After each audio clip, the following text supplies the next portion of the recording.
नाज़रीन आदाब, यह समय न्यूज नेटवर्क और आप देख रहे हैं आलमी समय। अपना खुसूसी प्रोग्राम स्पोर्ट्स राउंडअप लेकर हाजिर हूं मैं शबाब अनवर। जैसा कि आपको मालूम है कि वर्ल्ड कप शुरू होने का महीना शुरू हो चुका है, यानी कि फरवरी 14 फरवरी से ऑस्ट्रेलिया और न्यूजीलैंड में वर्ल्ड कप होना है। और जाहिर सी बात है, हिंदुस्तान के जो क्रिकेट शायकीन हैं वो सिर्फ एक चीज जानते हैं इस वर्ल्ड कप को लेकर कि क्या अपनी टीम वर्ल्ड कप का दिफा कर पाएगी। वर्ल्ड कप से पहले जो ऑस्ट्रेलिया में ट्रायंगुलर सीरीज खेली गई है उसमें जो टीम का हश्र हुआ उसको लेकर के करोड़ों क्रिकेट शायकीन जाहिर सी बात है बेहद मायूस हैं। और ये कुछ कहना बहुत मुश्किल हो रहा है कि मतलब नॉकआउट राउंड में भी ये टीम कमोबेश जो यही टीम होगी जिसने ट्रायंगुलर सीरीज खेली है वो पहुंच पाएगी कि नहीं, क्योंकि पहले ये कहा जा रहा था कि अपनी टीम की बॉलिंग कमजोर है, लेकिन इस ट्रायंगुलर सीरीज में हमने देखा कि बैट्समैन भी कोई खास नहीं कर पा रहे हैं। तो किस तरह से होगा वर्ल्ड कप का खिताब का दफा, ये एक अहम मौजू है। एक मरतबा फिर आज के इस प्रोग्राम में और फिर प्रोग्राम के दूसरे हिस्से में हम बात करेंगे कि एक और मेजबानी हिंदुस्तान को मिली है जो कि 2016 में T20 का वर्ल्ड कप है। और उसके साथ साथ आईसीसी ने एक और फैसला लिया है कि 2023 का जो 50 यानी कि वनडे ओवर का जो वर्ल्ड कप होगा वो हिंदुस्तान में खेला जाएगा। और एक और अहम फैसला आईसीसी की मीटिंग जो दुबई में हुई थी उसमें यह लिया गया है कि इस साल के वर्ल्ड कप से ही वो रूल नाफिज हो जाएगा जिसके तहत अगर वर्ल्ड कप के फाइनल में अगर फैसला नहीं हो पाता है किसी वजह का, टाई हो जाता है मैच वर्ल्ड कप का फाइनल, तो फिर उसका फैसला सुपर ओवर से किया जाएगा।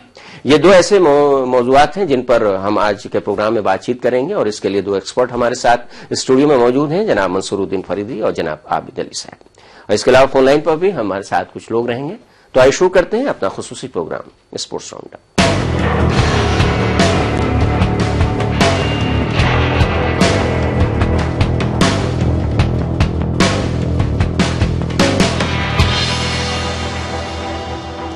तो जिस बात का खदशा था वही हुआ और ऑस्ट्रेलिया में जो ट्रायंगुलर सीरीज खेली गई उसमें हिंदुस्तानी क्रिकेट टीम मतलब फाइनल में नहीं पहुंच पाई। और पर्थ में हालांकि जो मैच खेला गया था उसमें उम्मीद की जा रही थी कि हिंदुस्तान कम स्कोर खड़ा करने के बावजूद जीत के करीब नजर आ रहा था और कई लोग पूरी तरह से पुरुम्मीद भी हो चुके थे, लेकिन अचानक सब कुछ पलट गया। आमतौर से जो क्रिकेट में होता है वही देखने को मिला।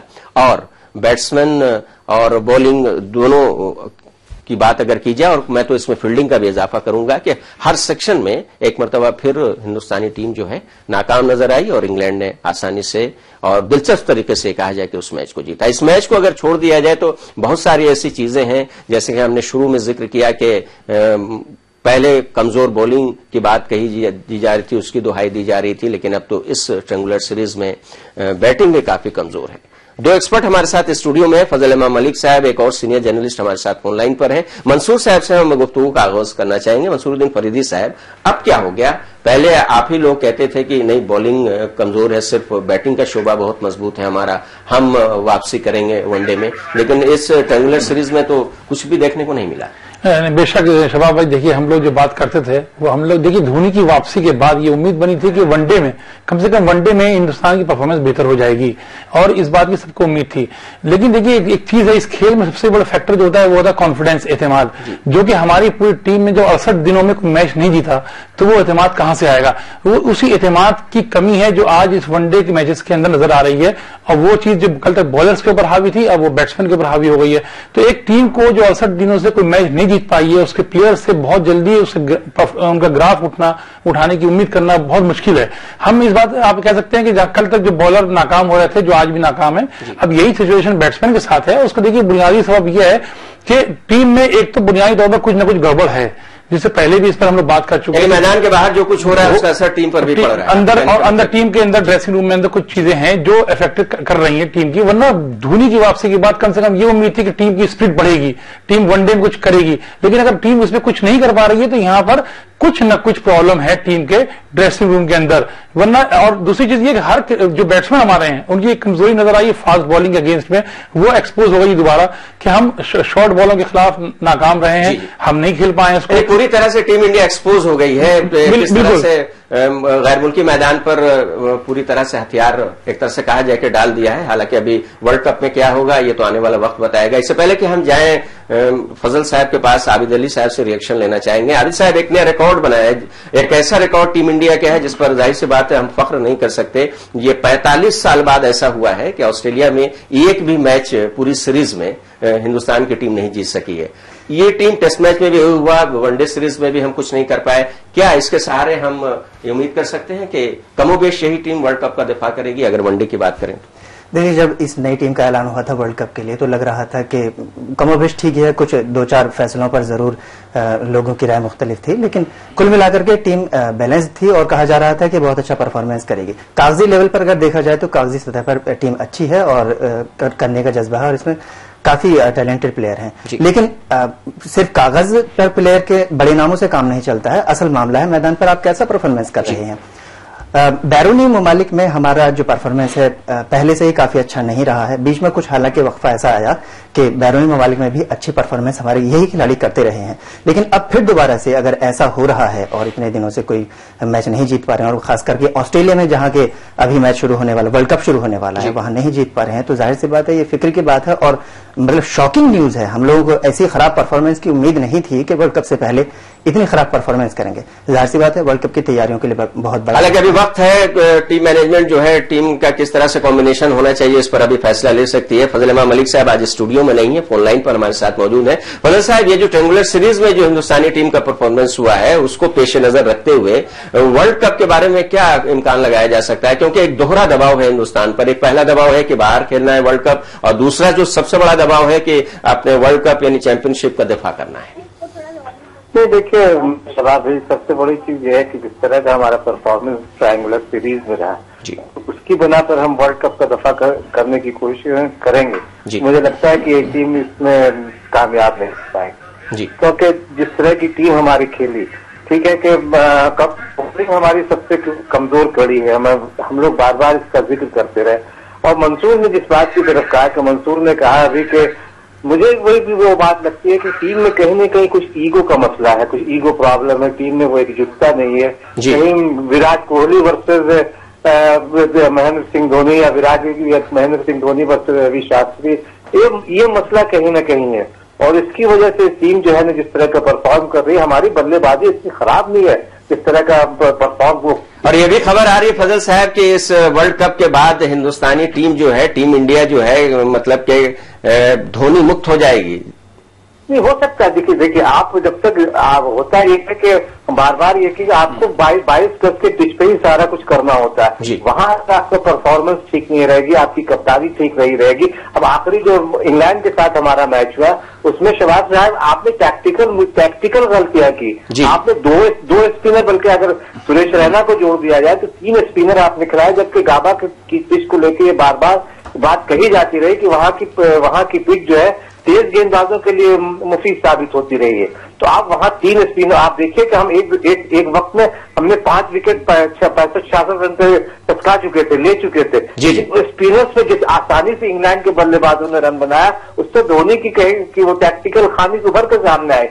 तो धोनी के साथ मुझे लगता है कि अभी कुछ भी ठीक नहीं चल रहा है, उनके अच्छे दिन नहीं आए, उसके अच्छे दिन नहीं चल रहा है। तो ये एक बड़ी चीज है कि धोनी को बहुत सारी चीजों को समझ बूझ के कहा किस तरह के, और खिलाड़ियों के मोह में जो अपने चहेते खिलाड़ियों का मोह उन्हें त्यागना होगा। जी, वो अभी बरकरार है। और मंसूर साहब, टीम के कॉम्बिनेशन पर सवाल उठाया है फजल इमाम मलिक साहब ने कि किस तरह से किस गेंदबाज को कहीं पर आजमाना चाहिए, कहां पर आजमाना चाहिए, किस तरह की फील्डिंग की सजावट में भी देखा हमने पहली बार के महेंद्र सिंह धोनी बड़ा कंफ्यूज नजर है, खिलाड़ी को कहीं पर लगाने के बाद फिर फौरन दोबारा बुला लिया और एकदम रिवर्स मतलब जगह पर उन्हें लगाया। तो उन्हें बहुत कुछ समझ में नहीं आ रहा है, जबकि उनको मालूम होना चाहिए कि वर्ल्ड कप में जाना है, दिफा करना है। 2011 में भी जीते थे वर्ल्ड कप हम, और इस मरतबा भी जीत की पूरी उम्मीद लगाई जा रही है। जाहिर सी बात है क्रिकेट शायकीन तो उम्मीद करेंगे ही, लेकिन टीम के अंदर और बाहर तो कुछ अच्छा नहीं चल रहा है। नहीं शबाब साहब, देखिए जैसे फजल भाई ने कहा कि अभी उनके अच्छे दिन नहीं है, तो देखिए अच्छे दिन ना होने की वजह से मतलब ये है कि सबकी उंगलियां आपकी तरफ उठेंगी, क्योंकि कल तक यही धोनी कुछ एक्सपेरिमेंट करते थे और कामयाब होते थे, उनके तजर्बात तो उस पर वाह होती थी। अभी उन्होंने अब जब टाइम अगर 3 अच्छे नहीं है तो फैसले गलत होंगे। कल तक उनकी क़यादत सही थी, अगर उनकी परफॉर्मेंस सही नहीं थी तो उस पर कवर पर्दा। हम लोग अभी भी उनको सबसे बेहतर कप्तान मानते हैं। जब देखिए यहाँ क़यादत की गलतियां शुरू हुई हैं, जैसे आप पिछले मैचों की बात आप कर रहे हैं कि स्टुअर्ट भी नहीं 3 विकेट ले चुके थे, उसको उनको धोनी ने हटा दिया। हटाने के बाद उस वक्त जब 3 विकेट ले चुके थे उनको हटा दिया, उनके 10 ओवर का स्पेल पूरे नहीं होने दिया। तो इस पर बहुत लोगों ने एतराज किया है। लेकिन अब वो जैसे विराट कोहली को उन्होंने उनके नंबर 3 की पोजीशन हटा के आगे ले आने की कोशिश की, तो इस तरह के फैसले जो हो रहे हैं उसमें कहीं ना कहीं एक तो उनको ईगो की क्लैश जो थी वो नजर आ रही है, और कहीं ना कहीं ऐसा लग रहा है कि उनका दिमाग काम नहीं कर रहा है और उनकी खुद जाती तौर पर अपनी परफॉर्मेंस जो है वो देखिए कि 4 मैचों में 70 रन बनाए उन्होंने अभी तक। तो एक तरह से धोनी की एक रोल था वनडे में, बहुत बड़ा रोल था फिनिशर का, कि वो जो फिनिश करते थे मैच को, वो उसको आप कोई डिनाई नहीं कर सकता पूरे। अब हमारे जो चाहे उनके ऊपर तनकीद करने वाला हो या उनका हिमायती हो, कि जो धोनी की सबसे बड़ी कला थी वो मैच फिनिश करने का जो उनका स्टाइल था, तो वो चीज भी मिसिंग हो रही है। तो ये सब चीजें ओवरऑल लेकिन लगता है कि उनका दिन अच्छे नहीं है, वो जो तजर्बात कर रहे हैं वो कामयाब नहीं हो पा रहे हैं। धोनी के दिन अच्छे नहीं है, लेकिन दूसरे खिलाड़ी हैं वो काफी नौजवान हैं और उनको अपने मुस्तकबिल की फिक्र करनी चाहिए। आबिद अली साहब एक मामला भी उठाया था फजल साहब ने कि शबाब मुझे एक चीज और जोड़ना है। जी जी जी जी जोड़ देता हूँ कि जिस तरह की धोनी दलील हारने के बाद दे रहा है कि आराम करना चाहिए, खिलाड़ी थके हुए आराम, अरे कितने दिन आराम करोगे? अब आप प्रोफेशनल क्रिकेटर हो, प्रोफेशनल क्रिकेटर के बाद अब फिर वर्ल्ड कप में भी आपके साथ 14 दिन का मौका मिलेगा। अगर प्रैक्टिस मैच छोड़ दीजिए तो 7 दिन का। आप इस तरह की जो दलीलें दे रहे हैं ना, वो दलील कहीं से गले से नहीं करती है कि प्लेयर थके हुए तो उन्हें आराम का मौका मिलेगा। मुझे लगता है कि वो अभी बहुत कंफ्यूज है, लेके हो सकता है कि जो कोर्ट में मामला चल रहे हैं उसकी वजह से भी वो थोड़ा दबाव में। जी बिल्कुल। और एक अहम मामला आपने जो उठाया रवि शास्त्री का, लगातार मीडिया में खबरें आ रही हैं। आबिद अली साहब से हम जानना चाहेंगे, रवि शास्त्री के बारे में ये कहा जा रहा है कि जब से उन्हें टीम का एडमिनिस्ट्रेटर बनाया गया, डायरेक्टर बनाया गया, तब से उनका तसल्लुत बहुत मजबूती के साथ कायम है और एक नॉन प्लेइंग कैप्टन का रोल अदा कर रहे हैं और इससे धोनी को थोड़ी परेशानी हो रही है। धोनी के खेमे में जो खिलाड़ी हैं उससे परेशान है। आपको क्या लगता है आने वाले दिनों में हम रवि शास्त्री को टीम इंडिया के कोच के तौर पर या असिस्टेंट कोच के तौर पर भी देख सकेंगे? नहीं, हाँ, अभी हाल ही में कुछ बातें ऐसी आई थी कि रवि शास्त्री जो है वो टीम की क़यादत बैकडोर से कर रहे हैं। अगर ऐसा है इसमें जो सच्चाई नजर आ भी रही है, और तो बहुत ये बड़ी अफसोस की बात है। और कम से कम टीम का कायद एक ही हो तो बेहतर है, फैसलों पर वैसे भी कोच के ऊपर कोई तीसरा होना मेरे ख्याल में गैर जरूरी है। कोच के ऊपर भी कोई पोस्ट आनी वो तो कंफ्यूजन पैदा करेगी। जी जी, रवि शास्त्री को लाया गया था इसलिए कि कुछ अच्छा होगा, लेकिन ये तो फैसला उल्टा ही पड़ गया है, बजाय अच्छा होने के और खराब हो रहा है। और जैसे खबरें मतलब आम हो रही हैं, कहने का मतलब है खबरें आम हो रही हैं, उससे और प्रेशर बनता है कि क़यादत कहीं और से भी हो रही है। मेरे ख्याल से तो यह है कि धोनी अभी तक फैसले एकदम इंडिपेंडेंटली लेते आए हैं, उनको इंडिपेंडेंटली छोड़ देना चाहिए। उनका गालिबन आखिरी वर्ल्ड कप है और इतना इंपॉर्टेंट इवेंट है, उनको एकदम इंडिपेंडेंट छोड़ दीजिए और जो फैसला लें उसको बिल्कुल सबको सरेखन तस्लीम। जिस वक्त डायरेक्टर उन्हें लाया गया था तो उस वक्त काफी अच्छा हुआ था टीम इंडिया के लिए, लेकिन उसके बाद जैसे जैसे टीम इंडिया ने प्रोग्रेस किया, कुछ मैचों में जीत हासिल की, वैसे वैसे उनकी काफी गिरफ्त मजबूत होती चली गई है। तो ये मामला जो उठ रहा है, काफी तेजी से ये इशू उठ रहा है कि क्या रवि शास्त्री को हद से ज्यादा मुदाखलत करनी चाहिए जहां तक फैसले लेने की बात है टीम मैनेजमेंट, और मैदान के अंदर भी वो कुछ पुर्जे भेजने लगे हैं? नहीं, देखिए जहां तक सवाल, मुझे लगता है कि रवि शास्त्री को टीम को मोरल, मुझे लगता है कि जहां तक टीम में बहुत सारी बदलाव और जिस तरह के एक्सपेरिमेंट वो कर रहे हैं, मुझे लगता है कि थोड़ी उनको भी इस तरह से ये रखना चाहिए कि किस तरह से टीम को जो है। तो मैदान पर बहरहाल धोनी की चलती है, एक कप्तान ही बहुत सारे फैसले ले सकता है, तो मैदान पे धोनी को ही काम करने दीजिए। बाकी टीम मैनेजमेंट का जो मामला है उसमें रवि शास्त्री अगर कुछ करना चाहे तो जरूर करें, और वो भी राय दे सकते हो कि जब आपका गेंद, आप बहुत सारी चीजें हैं जो टीम के खिलाफ जा रही है, आप गुटबाजी अगर शुरू करवा दीजिएगा तो ये टीम किसी भी टीम के लिए ठीक नहीं है, चाहे वो रवि शास्त्री हो, विराट कोहली या महेंद्र सिंह धोनी है। इससे सबसे बड़ी चीज है कि उनको मोरल बूस्टिंग उनको करनी चाहिए टीम की। दिक्कत ये हो गई है कि वो टीम के साथ यानी धोनी के साथ खड़े नहीं नजर आ रहे हैं, तो ये भी एक मुझे लगता है कहीं परेशानी है। जाहिर सी बात है, टीम का डायरेक्टर बनाया गया, उन्हें कप्तान को सबसे ज्यादा ताबून करना चाहिए, वो ऐसा नहीं हो रहा है। अंदर में क्या सियासत है ये बहुत लोग जान रहे हैं, लेकिन बहुत सारी चीजें वक्त से पहले सामने लाना भी मुनासिब नहीं होता है। मंसूरुद्दीन फरीदी साहब, अगर हम टीम पर कंसंट्रेट करें और गुफ्तगू को उसी पर रखें तो क्या लगता है आपको, किस तरह के अब टीम में तब्दीली तो हो नहीं सकती है, लेकिन हिकमत अमली तो बदली जा सकती है ताकि हम वर्ल्ड कप में अच्छा कर सकें? क्या करना होगा? शबाब भाई देखिए, यही बात हो रही है कि इस टीम को हम कूड़ेदान में नहीं डाल सकते। अब जो पोजीशन है, जब धोनी टीम में वापस आए थे तो हमको एक उम्मीद थी, अब इस कौमी सीरीज के बाद आपको एक ये खतरे की घंटी बजी है कि वर्ल्ड कप में इस टीम से क्या हो सकता है। हमें सिर्फ, जैसे पहले भी एक बार फजल ने कहा था कि सिर्फ क्लिक करने की देर है, हमारी बैटिंग अगर क्लिक कर गई एक बार तो चल जाएगी। हमारी बैटिंग लाइन बहुत अच्छी है, कोई प्रॉब्लम नहीं है, जैसे कागज पे कह रहे हैं कि पेपर बहुत स्ट्रांग है। हमारी जो भी अंदर खटपट है वो खत्म होगी तो टीम अपने आप ट्रैक पे आ जाएगी। हमारी कमजोरी बॉलिंग है, वो हमें हमेशा परेशान करेगी। हमारी बैटिंग में कमजोरी नहीं है, जो प्रॉब्लम है वो अभी बैट्समैन के लिए सामने वो उनको दूर करनी पड़ेगी। प्रैक्टिस में कमी है, उसको पूरा करना पड़ेगा। टेक्निक में कमी है, उसको दूर करना पड़ेगा। अदरवाइज हमारी बैटिंग बहुत अच्छी है। इसमें आपको अगर धोनी ने कहा कि विराट कोहली को नंबर 3 से हटा के नंबर 4 पे आजमा ले, तो ये सब चीजें करने की जरूरत नहीं है अभी। और बॉलर्स के लिए जो है, हाँ ये है खतरा, बॉलर हमारी जो है वो हमारी कमजोर कड़ी होंगे इसमें। बिल्कुल सही बात है, ये तो सब लोग जानते हैं, लेकिन इस ट्रायंगुलर सिटी में तो लग रहा है कि अब बैट्समैन भी कमजोर कड़ी के तौर पर साबित हो रहे हैं। आबिद अली साहब, एक पुरानी बहस है जो कि हिंदुस्तानी टीम के बारे में कही जाती है कि सब कॉन्टिनेंट से बाहर जाते साथ लगता है कि नफ्सियाती तौर पर दबाव का शिकार हो जाते हैं हमारे खिलाड़ी, गैर मुल्की मैदानों पर वैसा मुजाहरा नहीं कर पाते। ठीक है कि अपने मैदान पर अपने हिसाब से पिच बनती है, अपना माहौल होता है, अपने शायकीन होते हैं, लेकिन एक मिसाल हम यहां पर पाकिस्तानी क्रिकेट टीम की दे सकते हैं जो काफी सालों से अपने लोगों के दरमियान अपने मैदान पर नहीं खेल रही है, तीसरी जगह पर खेल रही है, लेकिन परफॉर्मेंस दे रही है। आखिर क्या बात है कि हमारी टीम जैसे ही अपनी सरहद से बाहर निकलती है तो पिछला परफॉर्मेंस छोड़कर खराब परफॉर्मेंस में आ जाती है, और वर्ल्ड कप के तनाजुर में किस तरह से देखा जाए इसे? नहीं, बात यह है कि असल में हमारे यहाँ जो पॉलिसी बनाई जाती है, जो पिचें वगैरह बनाई जाती है, यहीं पर थोड़ी सी गड़बड़ है। छोटा सा अगर एक ये करें कि हमारे यहाँ जो पाटा विकेट ना बना करके सपाट जो विकेट बना दिया जाता है, उससे जाहिर सी बात है यहाँ तो परफॉर्मेंस अच्छा कर लेते हैं, लेकिन जब सब कॉन्टिनेंट से बाहर जाते हैं जहाँ की फास्ट पिच उनको मिलती है, वहां प्रॉब्लम होती है, उछाल लेती गेंदों पर प्रॉब्लम होती है। तो कम से कम मैचों में न सही, वैसे ही प्रैक्टिस जब पिच बनाए तो कम से कम ऐसी बनाए जो फास्ट बॉलर को मदद देने वाली हो, जहां स्विंग होती हो बॉल, और जहां कम से कम उछाल लेती पिच ऐसे बनाए ताकि बल्लेबाजों को भरपूर मौका मिल सके। मैं एक छोटे से ये करना चाहूंगा, जब पिछली सीरीज हुई थी हिंदुस्तान और पाकिस्तान के दरमियान, तो जावेद मियांदाद ने एक एक्सपेरिमेंट किया था अपने बल्लेबाजों के लिए। उन्होंने एक बीच में एक पट्टा डाल दिया था, एक तख्ता वगैरह कुछ डाल दिया था जिसमें सुराख थे, और बॉलर से कहा गया था कि आप इस सुराख पर बॉल को डालिए, इस तख्ते पर बॉल को फेंके। तो उस पर क्या होता था कि बॉल पड़ने के बाद थोड़ी स्विंग होती थी, इधर उधर करती थी। तो उससे क्या है, बल्लेबाजों को बॉल की जो मूवमेंट होता है टप्पा पड़ने के बाद, उसको खेलने में प्रैक्टिस उसको हो जाती है। और इस एक्सपेरिमेंट को बाद में तेंदुलकर ने भी अपने क्या आपको लगता है फजल साहब, इस तरह का एक्सपेरिमेंट करना चाहिए? और खासतौर से जो विकेट है जो कि पूरी तरह से ऑर्थोडॉक्स नहीं कही जा सकती, अपने फायदे के लिए जो पिच बनाई जाती है, उसका नुकसान बाहर जाकर के खिलाड़ियों को उठाना पड़ता है। ये देखिए, वो तो हर मुल्क का अगर ट्रैक रिकॉर्ड देखिए, साउथ अफ्रीका को छोड़ दे शबाब साहब, सारी टीमों का लगभग बाहर के ममालिक में लगभग इसी तरह का हाल है। हिंदुस्तान हर मुल्क अपने हिसाब से पिच बनाता है, इसमें कोई बहुत ये नहीं। लेकिन सबसे बड़ी चीज ये है कि आप किस तरह की बॉलिंग गाबा में करेंगे, किस तरह की सिडनी में करेंगे, किस तरह की पर्थ में करेंगे। रवि शास्त्री ये जो बॉलिंग कोच है उसकी जिम्मेदारी यहाँ बनती है।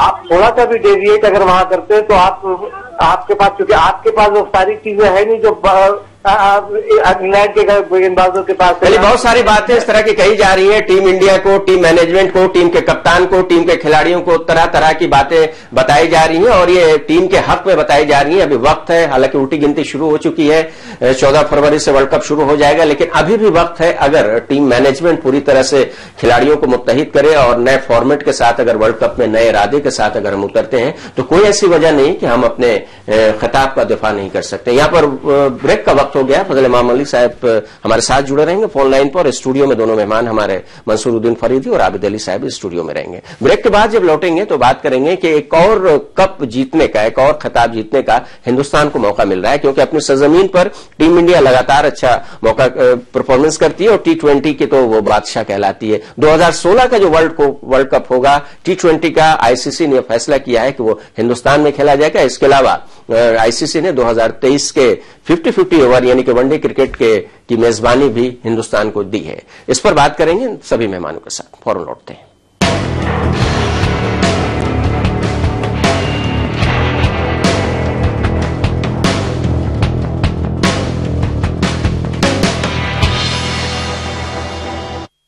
आयुर्वेदिक तेल जो बना है 16 खास आयुर्वेदिक तत्वों से, रखे मेरे बालों का ख्याल और बाल रहे लंबे, काले और घने। Kesh king, the king of hair oil.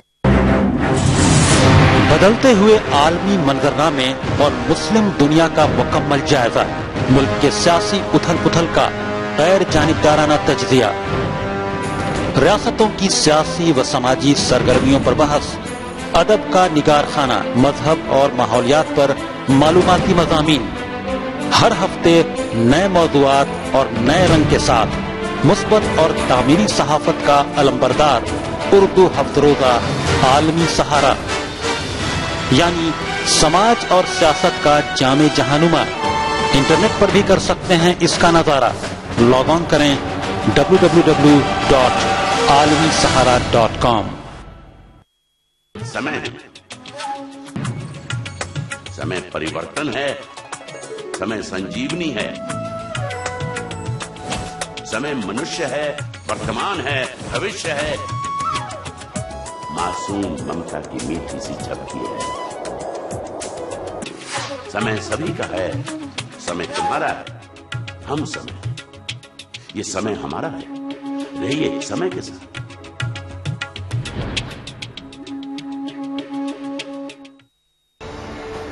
दुनिया बन गई है ग्लोबल शहर, तो जानिए हर मुल्क की अहम खबर। हलचल पड़ोसी मुल्क की या सात समंदर पार की, हालात मुस्लिम ममालिक के या करवट आलमी बाजार की। देखिए आईने आलम रोजाना रात 9 बजे सिर्फ आलमी समय पर।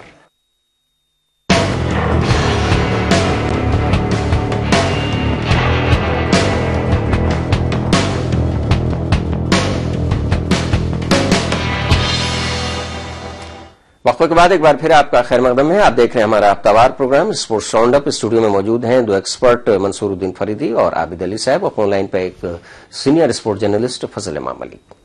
आईसीसी की दुबई में हाल ही में एक मीटिंग हुई है और इसमें यह फैसला लिया गया है कि 2016 यानी आइंदा साल का जो T20 का वर्ल्ड कप है वो हिंदुस्तान की मेजबानी में खेला जाएगा। यह मुकाबला आइंदा साल 11 मार्च से 3 अप्रैल के दरमियान होगा। इसके अलावा आईसीसी ने यह भी फैसला लिया है कि 2023 का जो वनडे का वर्ल्ड कप होगा वो हिंदुस्तान में खेला जाएगा, और ऑस्ट्रेलिया और न्यूजीलैंड में जो 14 फरवरी से वर्ल्ड कप 2015 शुरू हो रहा है उससे मुतालिक एक अहम फैसला लिया गया है कि फाइनल मैच अगर टाई रहता है तो फातेह के नाम का फैसला सुपर ओवर से होगा। फजल साहब, एक और खुशखबरी है टीम इंडिया के लिए, क्योंकि अपने मैदान पर टीम इंडिया और खास करके 2020 का काफी अच्छा रिकॉर्ड है टीम इंडिया के, मेजबानी मिली है। हाँ जी, बहुत अच्छी बात है। कम से कम देखिए, हम अगर T20 की बात करें तो आईपीएल जो हम लोग करवा रहे हैं हिंदुस्तान में जो हो रहा है, इससे अब बड़ा टूर्नामेंट अभी कोई मुझे नहीं लगता है कि कोई बड़ा टूर्नामेंट है। तो T20 के हम बादशाह अभी कहे जा सकते हैं। तो T20 अगर हिंदुस्तान में होगा तो हिंदुस्तान के लिए बहुत बड़ी बात है, और मुझे लगता है कि बहुत सारे खिलाड़ियों को जो अभी हो सकता है कि अगले साल वो न खेल पाए T20 में, जो अभी हम वर्ल्ड कप में देख रहे हैं, कई खिलाड़ी हो सकता है कि न खेल पाए, लेकिन बहुत अच्छा, ये हिंदुस्तान के लिए बहुत अच्छी खबर है। तो क्या घूम फिर करके आईपीएल वालों को ही मौका मिलेगा जिस तरह से इस मरतबा मौका मिला है? यानी आईपीएल के तर्ज पर, चूंकि हालांकि वो भी T20 है, 2020 का, ये भी 2020 का है।